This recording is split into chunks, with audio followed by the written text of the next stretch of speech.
A new Bank of America report finds more Americans today feel financially well than a year ago, but the majority still have concerns about the cost of living increases. Here with more, we've got Lorna Sabbia, who is the Bank of America Head of Retirement and Workplace Benefits. My apology, Lorna. Great to have you here with us. First, walk us into some of the findings here and what jumped out to you most notably. Sure. Thanks for having me, first of all. We've been doing this research for the last 14 years, and we basically look both at employers and employee sentiment. And so, like you said, financial wellness, folks are feeling better than last year. So 47% this year said they feel more financially well versus 42% last year. Some of the things, though, I want to make sure are clear, though, within that, because there's a lot sort of tucked in, is the difference between men and women is actually marked.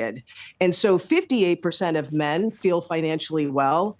Only 36% of women feel financially well. That 17-point gap is actually the second largest that we've seen in the last 14 years. So I'm a little concerned about that. And if you even unpack that further, we see that Asian employees are actually most financially well at 58%, followed by white Caucasians at 50%. And then it actually starts to, deteriorate a little bit, 36% and 35% for Black, African American, and Hispanics as well. So I'm always concerned about, yes, the top line is important, but unpacking that and really understanding the demographics of a particular company are equally important. There's a lot. This study is rich. There's a lot in here that's really compelling, and caregiving is another topic in that regard. Yeah, absolutely. And Lorna, you broke down a few things within that. I want to dive first back into what you were mentioning on the gender front there and what we're seeing in terms of the disparity there.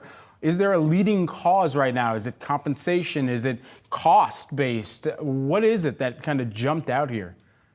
Yeah, I think caregiving is at the top of the list. And so probably if you look at since the pandemic, the caregiving topic is smacking women in particular. It's a female topic. And so, when I think about that, that's probably first and foremost. Right behind it is exactly what you just said, which is pay equity.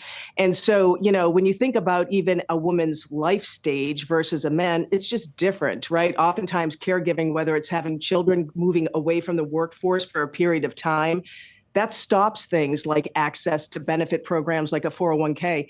It stops things like access to Social Security credits. And we know that women live on average 5 years longer. On average, they retire 5 years earlier, and they have disruptions in their career. And so you put on top of that any disparity in pay, that actually over a lifetime can translate to about $1 million of wealth gap. And so I think caregiving in particular and that pay equity topic, it's interesting. We're finding even in the survey that employers who are focused on pay equity topics and talking to their employees about it, obviously they're accessing the best talent. Everybody wants to work for a company that is going to pay fairly. It's just we need more companies to actually focus on that as well. Certainly. And so of that, what also kind of transcends over onto what you were mentioning in terms of the ethnic kind of breakdown there as well too, because that also had its own disparities. We've heard over the past years about corporations saying that they're going to be doing more to either eliminate biases and making sure that within their hiring and compensatory practices that they are having a mind for equity as well. Is that actually panning out right now? It is. We're seeing more and more companies, first of all, interested. So when we work with companies of all sizes, we talk about some of the analytics that we can provide. But when you think about that, that means the way you educate, the way you communicate about the benefits that you have is really important so you reach all populations. Many more companies understand the dynamics of their demographics within their organizations. If I was to rewind the tape even 5 to 7 years ago, many less companies were even focused on that. And now many are reaching to understand how best do I focus on pay equity practices where it's an unbiased look at compensation and actually address that. So there's a lot of sharing of best practices in that regard. There's been a lot of innovation with companies providing, whether it's software or indices that can help companies actually with their equity programs. And so we're seeing a lot more interest and a lot of progress there, which I think is great for employees of any industry.